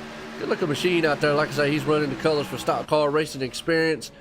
And that's one of the title sponsors here for the RacinFreeks Sim Racing League. Still out front, Jake Nichols, Mark Whitley there in second. Now, Zach Hall's definitely not been able to run down as fast as he thought he would, Mark Whitley and Tyler Conroy. And I'm still, can they make it all the way?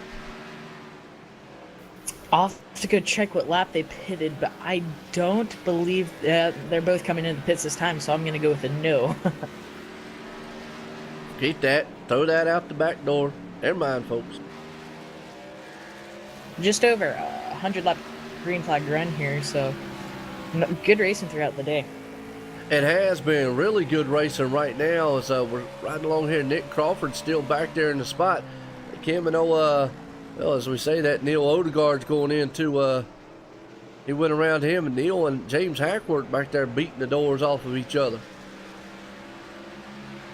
Oh, man.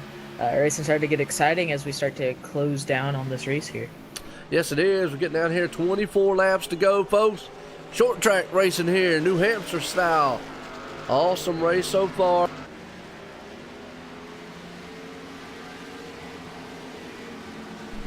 So far, man, a good race. New Hampshire Motor Speedway, RacinFreeks Sim Racing League, sponsored by Stock Car Racing Experience. Experience has been so far. Wow, I'll tell you what, man, Neil Odegaard, he slammed the outside wall. We've seen that quite a few times here tonight. Guys coming off of the turns, whether it be turn 2 or turn 4, and just hit that outside wall and pancake it. Yeah, and I feel like some of the drivers have hit it for multiple reasons, depending on how you run this corner. You're either going to come off super tight because you've been on the gas and it's going to not want to turn, or it's going to be super loose because of how you're exiting the corner and getting to the gas. Yeah, absolutely. Well, I'll tell you what, they got a good battle going here. Neil Odegaard is working over that number 4 machine there of Nick Crawford, as we'll go side by side here to let you see it. We'll ride inside with actual Neil Odegaard. And we were talking about it a minute ago in that 99 machine. He slammed that outside wall. He gets a good run going in. Thing about it is he don't get a good run coming off. The 4 of Nick Crawford gets a better run coming off. As I say that, he almost slipped sideways right there. They're really making his tires work, which if he wants to get by this 4, is the 99 is going to dive it into the corner there and try to get by it. It's going to push up. You use those 2 lanes, which you're really going to be fast in. Yeah, absolutely. You're right there, Ethan. Definitely 2 lanes that you got to be able to use. as we're watching it, it's a very good battle, and this is for position. This was actually for third and fourth spot right here, as Zach Hall's been able to manage to get up front and take that spot away from the other two. We were talking about Tyler Conroy and Mark Whitley. They went into the pits. Right now we got 4 cars on the lead lap under some green flag stops, 20 to go. And we're just watching this awesome battle here between the third and fourth place machines, because it's very good. And just to, you know, we don't say it to maybe sound like it sounds a daunting thing or anything, but we say it because, hey, it is racing. Well, Jake Nichols still out front. Out front by 20 seconds right now, and that's just a product of Ethan. Basically long green flag runs, and we've had several green flag stops, and each green flag stop he's been able to gain some, and after a while that just kind of accumulates. Yeah, and as the more these cars run under green flag conditions, the more the field's going to get spread out, just because of pit strategy and people running different lines and wearing their tires differently. Yeah, and that's true. You said it the best right there. I mean, different lines, different braking. We're actually seeing a couple guys stay down there towards the lower line. We were talking about the track, man, kind of rubbering up, so to speak. It's getting a little darker there in the turns. We're going to have to start trying to maybe try to find a better groove around here, is the word. Maybe try to find where the grip is here on the track as it changes. Yeah, and this track, especially with the new dynamic track model, they edited it in the last build here in iRacing.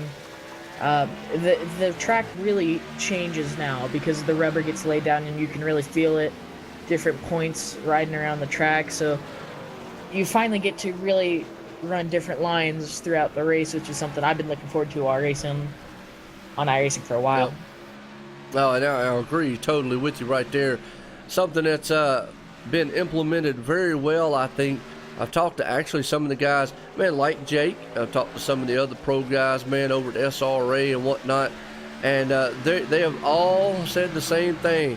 The new dynamic track brings a whole new perspective to how things are, or how things should be out here, as these guys run it throughout a whole entire race, because now you have to, just like in real racing, find out where the best possible line is. Yeah, and like we said before, it's going to be constantly changing now, because it's not just the rubber. We can't forget, it's not just the rubber that's being laid down the track, it's the heat in the track that's mainly being laid down by the rubber, but the top of the track, while it's going to be slower, is going to be much cooler than, say, the second or third line up, where all the cars have been running, because the more the cars run on it, the hotter the track's going to be there because of all the friction between the tires. Yep, you got that right. And that's the thing. That's where you want to start searching around, finding the cooler part of the track. I get it out right. Cooler part of the track, and that way, more grip. You know, cooler is more grip. Hotter usually can be more stickier, but obviously can also be a little bit more slicker. In theory, that's how it's supposed to be, but now sometimes on the sim world, a very hot track can be a tight track, which in return can make you feel like you've got grip and whatnot. And Kevin, I appreciate it out there, man. It's not we just have fun up here, man. It's like I say, OSRNetwork, we make broadcasting fun. Bring this thing. And right now, what's fun is this battle still going on for third and fourth. Nick Crawford's got his hands full with that Pennzoil machine of Neil Odegaard at 99, who is still climbing all over the back deck lid. Yeah, Neil has not let up really for this whole run. I believe Neil and Nick pitted very close together lap-wise, and Neil's just kind of been hanging on, knocking on that back door of Nick, almost creeping like he's trying to force him to make a mistake. He's definitely trying to make a mistake. In the meantime, Jake Nichols is creeping up there behind him to try to put him a lap down. And here's the thing. Those guys just don't have to move over for Jake. He's got to think about the fact of these guys are battling for third and fourth here. Can he, with 11 laps to go, does he want a chance getting up there and mixing it up with these guys? Obviously, they want to stay on the lead lap. If you're in Jake, I mean, what do you do in this situation? Well, knowing they're going to be racing each other for position, you've got a 22-second lead. I mean, the guy in second 6 seconds ahead of them going into 3 while you're coming out of turn 2. I just let them race it out. They're obviously racing each other really well, clean. Jake's got nowhere to be besides victory lane, so. Yeah, absolutely. Well, and I agree with you with the lead he's got, definitely, because, you know, one misstep. That 99 is definitely trying everything he can in the 4. Again, you know, he doesn't have to move. They don't have to move out the way. I mean, they're out there battling just like anybody else. It's Jake's responsibility to get around them. I mean, it's not like they're already lapped down, so are cars. But, you know, I guess, yeah, Jake's out here putting the hurting on the field here, so to speak. But Zach Hall's been the man that's been able to challenge him. As we're seeing a battle right now, this is for 3rd and 4th place. As these guys, man, are they're looking good so far. And that 79 machine there, he's lurking behind them. That's the leader there you're seeing behind those two. But we were just talking about he's got such a big lead. Well, let's see what people in the chat think. Should the leader actually try to force this issue here with only 8 laps to go? I mean, the 4 and the 99 are definitely battling for position. Yeah, and that's something I really like about broadcasting online and stuff, is getting the chat involved and seeing what they think and their perspectives. It really adds a whole nother element to broadcast. Yeah, it does. I mean, definitely. I love, man, getting these guys involved. All the viewers out there, appreciate everybody showing up and coming in here. We got 7 to go. Jake Nichols out there, definitely. He's got a commanding lead right now. I think right now he's just driving in the tire tracks of these guys in front of him. He knows he's not one of those pressure style guys who thinks he's got to get around everybody. I think he understands the situation here. Now, if he gets an opportunity and the door opens up, sure, he'll go running right through it. But I just don't think he's going to make it with 6 to go, because he understands one mishap at this point, well, it'd definitely be over with, probably. Yeah, as we close in on 6 laps to go, something I've noticed is that 99's driving it in harder. And like we said it earlier in the broadcast, it's all about the corners here. That's going to affect your straightaway speed. That's going to affect your lap time, is how you enter the corner. That 99's really entering much harder than the 4. And the 4 is entering slower, letting it set in the middle of the corner to drive it off. While the 99's really got to slow up later in the corner, which is where he's losing all his time to the 4. Yeah, absolutely. Well, 2 things you got to think about here. There's about another lap. If a caution comes out at this point, it would definitely be over with. And Kevin, you're right out there. I agree with you. I think Ethan does too. With a 22-second lead, you don't go up there and try to harass what these guys are doing. Let them at it. Let them go out there and battle, because those 2 guys, I think, understand, hey, this is for position. This is points here on the track, and they're about to have a good battle. Leader gets up there and try to mix it up with them. Well, something happens, they go door to door, he can get involved with it. Well, there goes that whole entire lead as we're coming around here with 4 to go this time by. Yeah, the closing stages of this race, not getting any less exciting with that 99 and the 4 showing us what this whole league is about: clean racing, good racing, exciting racing. Yeah, it is. The 99 definitely closing up. That's actually Neil Odegaard, got that Pennzoil machine. And as we say that, like we said, Jake saw the door open. He came right through it right there. Now he's in between them. Well, that 99 says, look, he might be the leader with 3 to go. I'm going to pressure to try to get back on the lead lap, because I was up there battling. I think the new tires, though, are going to speak for themselves here. Yeah, Jake Nichols definitely going to start pulling away here, setting his sights. Maybe not necessarily on the 4, but definitely that white flag and the checkered flag. Absolutely. Is he going to come around this next time by, get that white flag in the air? As it was a good battle there.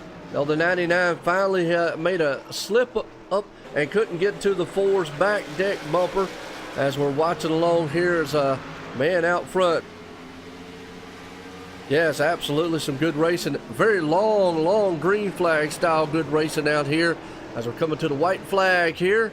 Last lap for that man out front, Jake Nichols.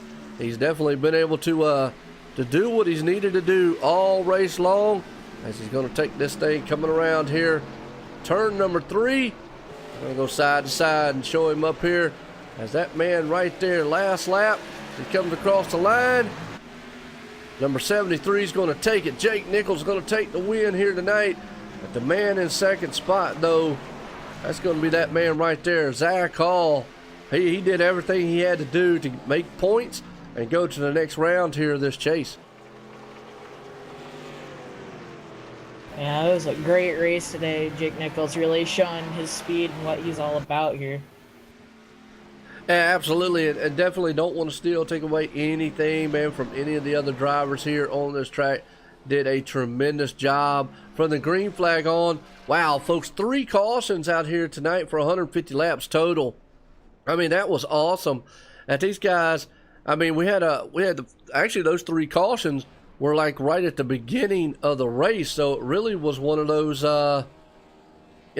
really 3 quick ones, and then we went on for a long green flag run. Yeah, we did. That really stretched. I'm creating new words. Stretched the skill of the drivers and making sure it was still entertaining for the fans, and they did a good job of that. Yep, absolutely. Let's see if we can't find old Nick Crawford out here in the chat. Running around here. Oh, there he is. All right, we're gonna get a hold of old Zach Hall here. Be interesting to see what some of these guys, man, have to say and whatnot out here. But Ethan, I'll let you get a talk in with Nick and Zach. What do you think? It's a big honor. All right, good deal. Well, let's bring up our 3rd place man, Nick Crawford. Nick Crawford, Ethan Kurtz up in the booth. Do you have a copy? Yeah, I do. Well, you finished 3rd tonight. You finished with Jake Nichols sitting in your rearview mirror. He kind of helped you get away from that 99 there. How was the car tonight, and how was racing the field? Car was tight all night. Temperatures were really cold, meant a lot higher speed, so the car just didn't have enough grip to turn. I had to straddle that seam on the first line throughout the whole race, but yeah, he was right there on my door. For a second I thought I was finished 2nd, but then I realized that's the leader behind me, so yeah. You looked good all night. You were involved in that first wreck, I believe it was, but you came back, bounced back really quickly. You did a really good job. How was the car, and how fun was that race? It was fun to drive. I like being consistent, but I'd like a little more side-by-side racing, but that's just me. But some other people like long green flag races. Like I said, you did a great job. Anybody you'd like to think out there? I want to thank my teammates for helping me. They helped me a lot with fuel mileage. Admins for doing what they do. Joe for broadcasting. And I want to give it a shout out to Ed. He's out in the hospital. He's watching us right now. Hey, Ed. Woo! All right, good job, and congrats again. Thank you. All right, well, that's a happy camper there, Nick Crawford. And definitely want to throw out there again. Hey, Ed. All right. Ed definitely, he probably loved that last battle there between him and the 99 going on at the end. But let's go get old Zach Hall here, 2nd place runner tonight. Let you get a talk in with him. But easier to manage. Zach Hall, this is Ethan Kurtz up in the booth. You got a copy? Yeah, I got you. Well, you finished 2nd tonight. You caught Jake Nichols, and then you'd get him on those restarts. You'd battle with him, and then he'd just pull away on the green flag run. How was the car, and what would you have done differently to maybe at least try to catch him? I would probably hope for about 110-degree weather, maybe. That probably maybe would have helped me just with my driving style. But I still, he was on rails, man. Like I had to really push the car to keep up with him on them short runs more than I really should have, and he just didn't slow down. it was fun though. It's just watching him go off to the distance. But I feel like I drove a pretty good race other than the guys behind me, and staying on the lead lap, I guess too. It works. Yeah, you looked really good out there. You were talking about how the weather really affected your driving and how it affected really everyone's driving because of the amount of grip you had. How did the track feel? It changed a lot. Tonight it started off with a lot of grip in the middle and on entry, and I started dialing a lot of rear brake into the car just to get it to turn in with more rear brake. And as the race went on, it seemed to get a little more grip in the outside line, where you had to go a little bit above the rubber just to get a little more grip on your right side tires. And it seemed like off too, it got a lot more traction. So just it didn't really do what I wanted it to. I wanted it to more slicken up, but it was definitely getting more grippy out there with the rubber as it laid down with the cold weather. Yeah, slick or not, you did an awesome job competing and staying in second in the majority of the race. Anybody you'd like to thank? Yeah, I'd like to thank you guys. Y'all do an awesome job all the time. And I want to thank my team, PRT, Robert Moore Jr., Brian Johnson, and Chris Matthews. Those are some good dudes. And thanks to all the guys for coming out tonight. And thanks for Jake coming out too. Racing a peak driver is pretty cool. So never beat that, I guess. And thank all the fans for watching. All right, good job. Congrats again. Thanks, guys. All right, well, that's Zach Hall, man. Definitely had a good night tonight, all night long. Well, Ethan, we'll run off down here to Victory Lane, talk to Jake Nichols. I call him the Superman here, but tonight here, winner here tonight, Jake. Joe in the booth, got a copy? Yes, I do. Well, I tell you what, Jake, New Hampshire, I tell you what, it's been a pretty good friend to you here in the past. It's a good track here. Tell us early on how the track was and how your car was feeling. Car was feeling good. It was back and forth. Sometimes you'd use the throttle a certain way that it'd kick a little loose, and sometimes it'd be tight. But overall, the car was good. It had a lot of grip with the weather out there, so we just set foot. I loved running the bottom sometimes, where I could just go down there and actually stick it. Where in a hotter temperature track, it wouldn't really stick. You just push up. So it was fun being able to use multiple lanes there and just figuring out which one was faster. Yeah, that's kind of cool. And you know, I know you've talked about it in the past about the new dynamics of the track and how that's affecting how you have to search around, being the rubber being laid down and whatnot. And we were talking about that a little bit throughout the race here. Me and Ethan was. So it was kind of cool to see that transpiring over. But definitely dominating the finish out here. These guys, man, we were talking to Zach and him. They said it was awesome to try to learn from you out here. No for me. Got a guy out here in the chat named by Kevin Madison. Said, you're a very good driver. Run with you a couple times. And another guy out here said, quit shaking the car down on pit road. What you hiding underneath of that thing, Jake? Well, thanks to everyone that watched. Really appreciate it. Thanks to you again, being on the car. I like supporting you guys. You guys do an amazing job every broadcast. Well, I appreciate it. And also Chris, want to give a shout out to Christopher Matthew out there who runs the colors for us here at Racing Freaks, and I appreciate him doing that. As always, appreciate you doing it, man. And whatnot. But hey, the winner here tonight, New Hampshire Speedway, Racing Freaks Sim Racing League, sponsored by Stock Car Racing Experience. It was an awesome race, man, through and through. Kind of started off a little rocky with a few cautions there, but man, some long green flag runs with green flag pit stops there. And I know Robert Moyer, I know how he is, and he loves that kind of racing here. Some drivers like it, some don't, And I was like, I think we were talking to Nick a minute ago. He would have loved to see more side by side, not so much long, but then again, some other guys maybe wanted to see, longer. But hey, either way, you won tonight. Got anybody out there you want to thank, man? OSRNetwork, Ford. Get this great Ford Fusion number 79 tonight. My brother chose that number. I don't think I really have much others on the car. I think my buddy Brian Blackford watched this one tonight. I don't know if he watched the full race, but I know he tuned in for the first part, and then we just set sail and went green flag the rest of the way, so you can't really chat with anyone when you're racing green flag. But thanks to everybody that tunes in, no matter what the series is. Joe and everyone that joins them in the booth does an amazing job, and I thank you guys for tuning in for sure and watching us do our thing. Absolutely. Well, and always it's a pleasure, because I definitely do check you out on Tuesday nights on the Peak Antifreeze side of things and watch you out there running. As everybody's no familiar thing. They know you're out there with the pro guys, and everybody knows who Brian Blackford is. Obviously, runs out there with Ray Alfala and company, and definitely we always talk about the SRA guys. And these guys here, the Racing Freaks Sim Racing League, man, I tell you, I talk about you. I've talked about a lot of those guys that coming over here. They were at first like, but they really have open armed, wanted to come over and help, and it helps them. But again, a lot of fast guys still here that definitely are competitive, that can learn from a lot of the drivers like yourself and whatnot. So it's good to see, man, that they come over here, welcome you in.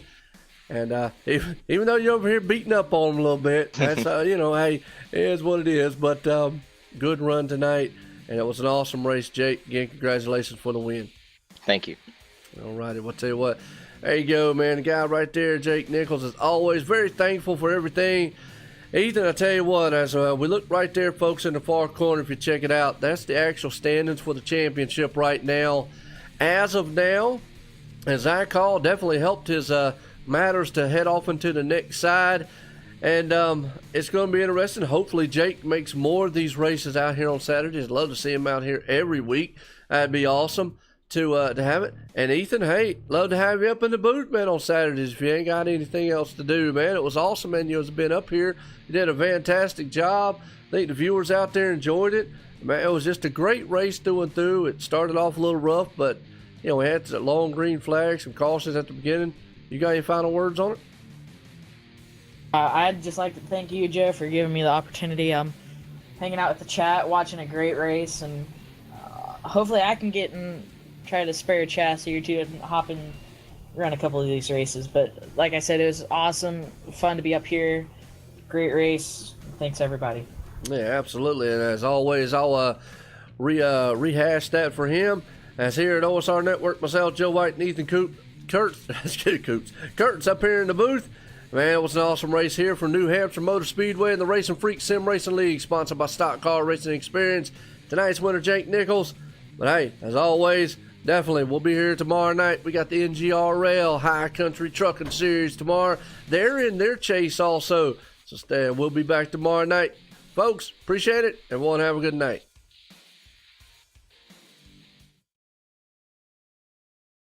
Have you ever wanted to drive a real race car on a famous NASCAR track? The staff at Stock Car Racing Experience will suit you up, teach you what you need to know, and put you behind the wheel of a 160-mile-per-hour stock car on NASCAR's famous Pocono Raceway.